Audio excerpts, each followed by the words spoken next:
Welcome back to the Truth Factory. In our last video, we covered how China and the World Health Organization were completely lying about the creation and release of the novel coronavirus throughout the world. The official story that I'm not allowed to deviate from is that the virus came from selling bats at the Wuhan seafood market, a market that doesn't sell bats. This is the only real and true story, just like how Muslim terrorists did 9/11 and that Dick Cheney wasn't involved at all. And just like how Epstein strangled himself to death, an obvious suicide, and like how JFK just died from a lone shooter, and that Lee Harvey Oswald then fell on some bullets. Case closed. And these deaths will probably now be counted as COVID-19 deaths, since the CDC's guidelines state that someone doesn't need to test positive for the virus to have that written on their death certificate. We've taken a very liberal approach to mortality. If someone dies with COVID-19, we are counting that. And thanks to the new stimulus bill, hospitals get a financial bonus from the government when caring for coronavirus patients, especially those who are uninsured. And if coroners put COVID-19 on the death certificate, they don't have to do any further investigation. But despite several people coming forward to claim that this system is absolutely being taken advantage of, there's no way that people in the American healthcare system would ever do something unethical for money or convenience when left completely unchecked. If you have a COVID-19 admission to the hospital, you'll get paid $13,000. If that COVID-19 patient goes on a ventilator, you get $39,000, 3 times as much.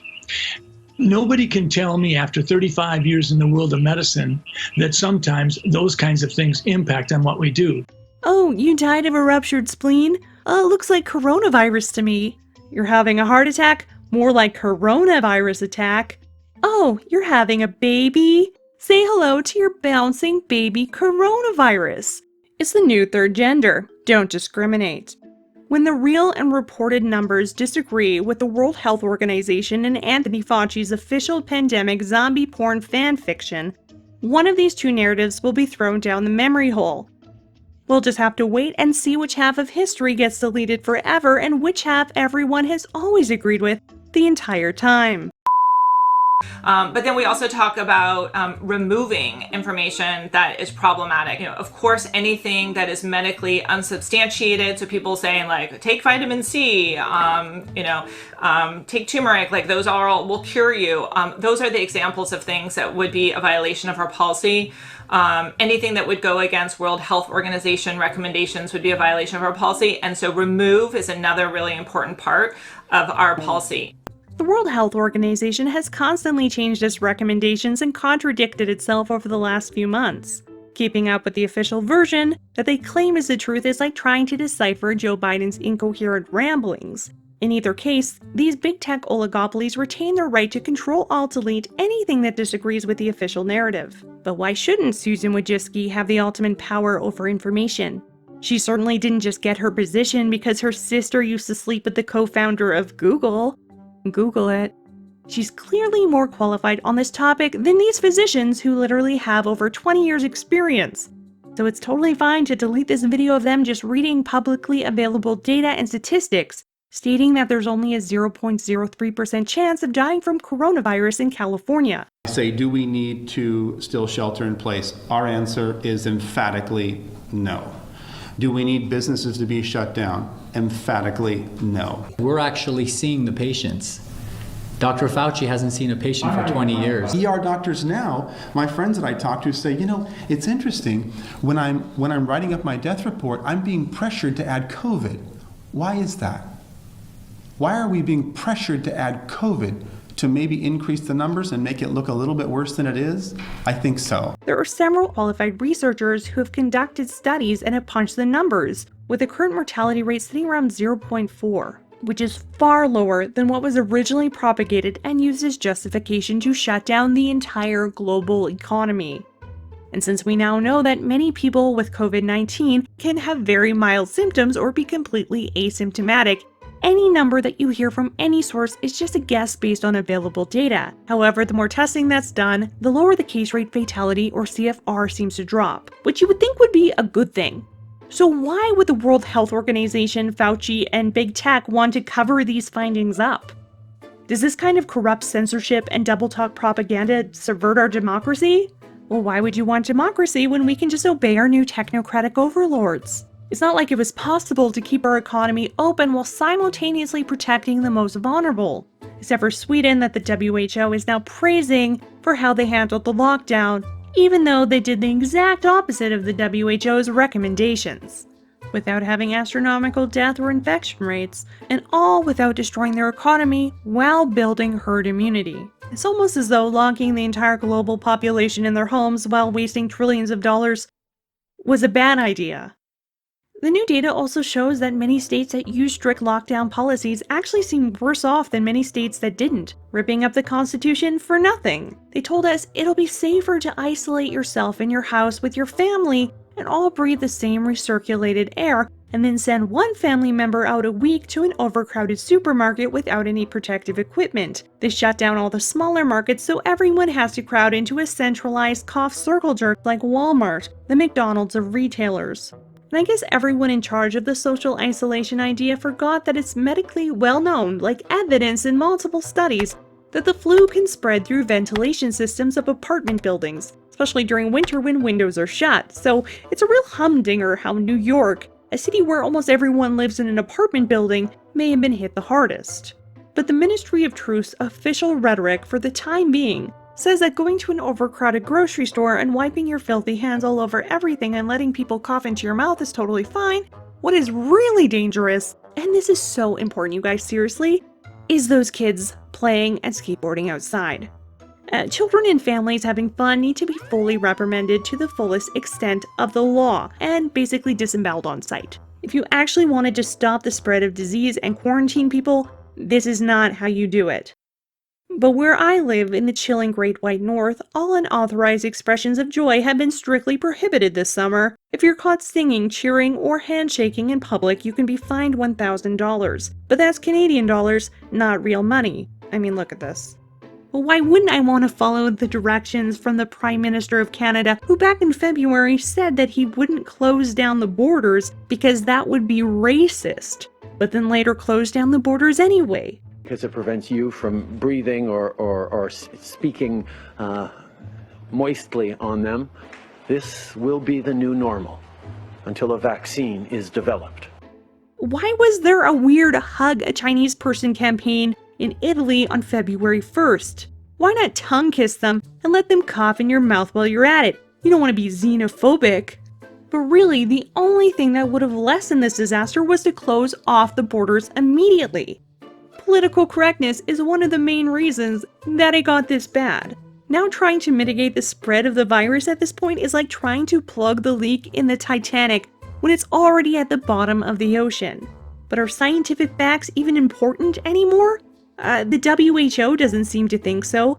And why wouldn't we just trust an esoteric global health organization that we didn't vote for? They're only funded by Bill Gates and Red China and headed by a literal communist who's been caught covering up several epidemics in the past, including this very virus. Why not trust an agency that had evidence of human-to-human transmission in their reports and then told the world that they had no evidence of human-to-human transmission? But just because they've been constantly wrong and repeatedly caught lying doesn't mean that you shouldn't implicitly trust them, apparently. It's almost as if they wanted to spread this virus. No one said that the evil people orchestrating what is now looking like a plandemic have your best interest at heart. There's no room for empathy in the New World Order, except for this new Facebook emoji, which is what lizard person Mark Zuckerberg thinks empathy is. In other completely unrelated news, Bill Gates has in the past called for a one-world government as a response to potential pandemics. Yes, this is the same Bill Gates who laughed at the concept of our economy crumbling. The economy is not going to be anything like it was. It's going to take a long time to recover. It's going to be, people are going to be surprised at how slow and how fitful this is. It's going to take a long time to recover. The same Bill Gates who met with disgraced pedo Jeffrey Epstein many times. And he and his spokespeople would not say how many in total they actually met. But this included visits to the mansion, seeing each other in Seattle, flying on Epstein's plane, when we all know Bill Gates has his own $40 million plane. And then, as an investigative reporter, why would Gates say, oh, I had no relationship with him, when of course he knows what the facts are? So that always sets off red flags for me. The same Bill Gates that belongs to a secret billionaire group called the Good Club, along with Warren Buffett, David Rockefeller, and the devil, where they get together and discuss, quote unquote, the problem of overpopulation and how to solve that with vaccines. The world today has 6.8 billion people. That's headed up to about 9 billion. Now, if we do a really great job on new vaccines, healthcare, reproductive health services, we could lower that by perhaps 10 or 15%. The same Bill Gates who played Fantasy Pandemic in November of 2019 at Event 201 with a simulation of a novel coronavirus that killed 60 million people. But I guess things haven't been as bad as you hoped, eh, Bill? Maybe stick to trying to figure out how to fix the viruses on Windows 95. I'm not done yet. Yes, the same Bill Gates who said that eventually we will have some digital certificates to show who has recovered or been tested recently or when someone has received a vaccine. Eventually, what we'll have to have is certificates of who's a recovered person, who's a vaccinated person. Eventually, there will be sort of this digital immunity proof. We have satellite maps where we can see where people are and where they're moving. The same Bill Gates who has been colluding with Dr. Anthony Fauci to mandate global vaccinations since 2010. And how you get a vaccine that making 7 billion of those is going to be an incredible challenge. Normalcy only returns when we've largely vaccinated the entire global population. The same Bill Gates who is now the world's largest donor to the World Health Organization. I think an epidemic, either naturally caused or intentionally caused, is the most likely thing to cause, say, 10 million excess deaths. Either naturally caused or intentionally caused. His lifelong project, Microsoft Windows, has more bugs than features, and is a CIA public observation device. But I'm sure his plan of forcefully injecting billions of people with mystery chemicals straight out of Revelations is going to go totally smoothly. Gave me only one wish for the next 50 years. I can pick who's president, I can pick a vaccine, which is something I love. Personally, I would try to figure out how you've managed to make each edition of Windows somehow worse than the last one before attempting to rule the world, but I'm not an Illuminati vampire. So why don't you make a digital certificate of my cat butt? How about you store that in your database, Bill Gates? Now, I'm not saying that Gates orchestrated this entire thing, because we know that this came from people eating bats at the seafood market in Wuhan, and that is the only narrative that we're allowed to believe, or I'll get kicked off of YouTube. People feel well enough while they're infectious that they get on a plane or they go to a market. The source of the virus could be a natural epidemic like Ebola, or it could be bioterrorism. Moving on. To quote Fauci, the scientific evidence is what needs to drive us, and we appreciate the fears of the American people, but we don't want to have policy that would have negative unintended consequences. That's actually fairly reasonable. But that's a quote from 2014 when he was talking about whether or not we should quarantine for Ebola. Another interesting quote of Anthony S. Fauci, MD Director of the National Institute of Allergy and Infectious Diseases, that the CIA forgot to scrub from history is when he said that there is no doubt that Donald J. Trump, President of the United States, will be confronted with a surprise infectious disease outbreak during his presidency. He likely said while rubbing his hands together and then cackling to the sky for several minutes. When questioned about concerns for the future Trump administration, Fauci reportedly said that there was the potential for a new influenza pandemic and outbreaks of diseases that are not yet on anyone's radar. The issue of pandemic preparedness, and if there's one message that I want to leave with you today based on my experience, and you'll see that in a moment, is that there is no question that there will be a challenge to the coming administration in the arena of infectious diseases, both chronic infectious diseases in the sense of already ongoing disease, and we have certainly a large burden of that, but also there will be a surprise outbreak. Yes, the same Dr. Fauci who, according to this WikiLeaks email, loves Hillary Clinton, a person who has her own CFR, or Clinton fatality rate. Based on Fauci's predictions, I might say that he's suspiciously good at his job. If it weren't for every single death prediction he's made since then, being widely off the mark by a few 100,000 people. But there's no reason not to trust him. Besides disease researcher Judy Mikovits, who says that Fauci was subject to an Obama-era FBI cover-up into the swiping of scientific research, as well as a cover-up over tainted vaccines and doling out lucrative federal grants to his feckless cronies.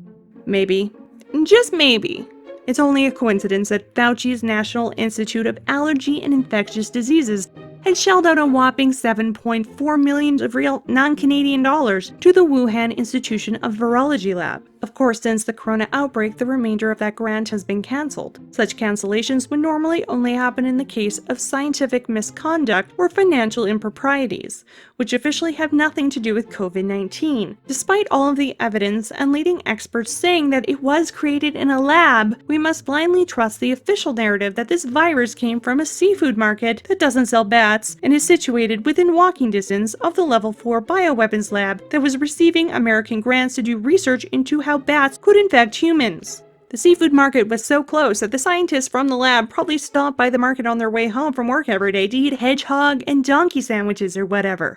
There is something very strange going on that reeks of the deep state at least some level. You know what I'd like to do? I'd like him to go back to the State Department, or as they call it, the Deep State Department, if you don't mind.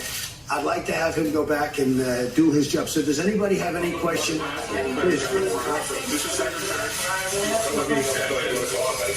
Trump said in early April that we should just end lockdown, and he was probably right, but then was ass-blasted by the entire media for even suggesting such a thing. And Fauci continued to demand lockdown until we have a vaccine for the virus. This is a vaccine that Bill Gates is probably trying to make in one of his many underground doomsday bunkers.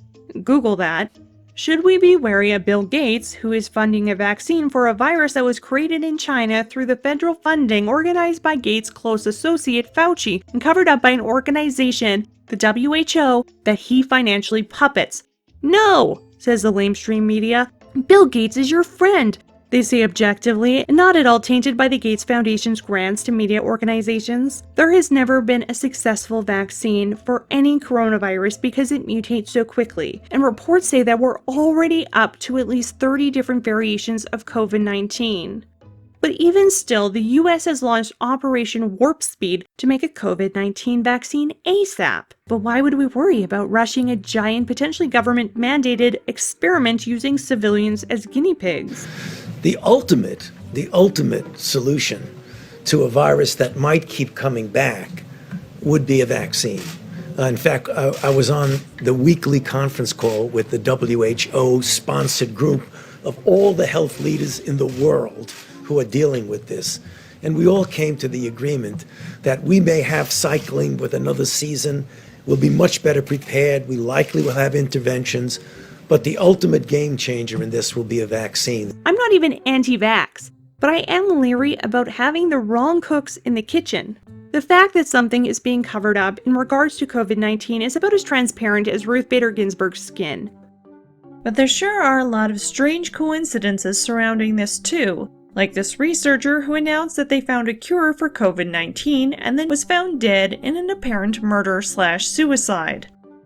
Like how over 1,000 CEOs of major corporations stepped down in 2019, cashing in as if they knew ahead of time that the entire economy was about to collapse. Either this whole thing was an accident, or this was planned. I'd like to believe that this whole thing was an accident. But then why lie? Why cover it up? If you're funding the creation of new deadly viruses in a lab known for being haphazardly managed, you're either stupid or you're evil. Like they said, hey, let's combine HIV with the bat flu. Great idea, supervillains. But what's far more scary than the coronavirus to me is the economic aftermath when the lockdown ends, and the lives that will be lost because of this. Whether that's from cancer patients who weren't being treated because everything was locked up for the coronavirus patients, or potential suicide and addiction rates that could be linked to future unemployment. Right now, everything is in economic purgatory, and everyone who is laid off is just on furlough. But as soon as this quarantine is lifted and everyone suddenly has to pay their bills, and this is just a guess, a lot of those furloughs will likely turn into layoffs and bankruptcies, and the stock market will crash further, and unemployment rates will skyrocket to worse than it was during the Great Depression, and that's when riots start. The only businesses left will be those who are too big to fail that get bailed out with your tax dollars. And the longer this lockdown goes on, the worse the hangover is going to be. So perhaps they're just trying to keep us calm and normalize an authoritarian Maoist police state while they can. I worry that the breadlines are going to get longer and longer, and it won't matter how many stimulus dollars you have because you can't eat them. But yet, they'll probably keep printing money so they can keep giving it away to people by the wheelbarrow full to keep them calm as everything turns into a nationwide condemned slum and Walmart runs for president and Bill Gates' vaccination drones patrol the skies and you're eating mice and living in a pod under the bridge. That might be okay for me because I'm a cat, but you're gonna hate it. But just like everyone else, I have no clue what's actually gonna happen or what's even going on. I hope that I'm wrong and everything will be fine. But until then, snitch on your neighbor. Don't go outside. Don't skateboard. Don't listen to dissenting opinions. Obey the World Health Organization. Stay home for 10 years. Get the vaccine. Don't look out the window. Give up your guns. Let us track you. Don't question this. Believe the media. Watch TikTok videos. This is for your own good. Obey us. What are you, some kind of conspiracy theorist? You know the old expression about snitches? Well, in this case, snitches get rewards. As always, thank you for your support. Links in the description. Have a great night. Meow.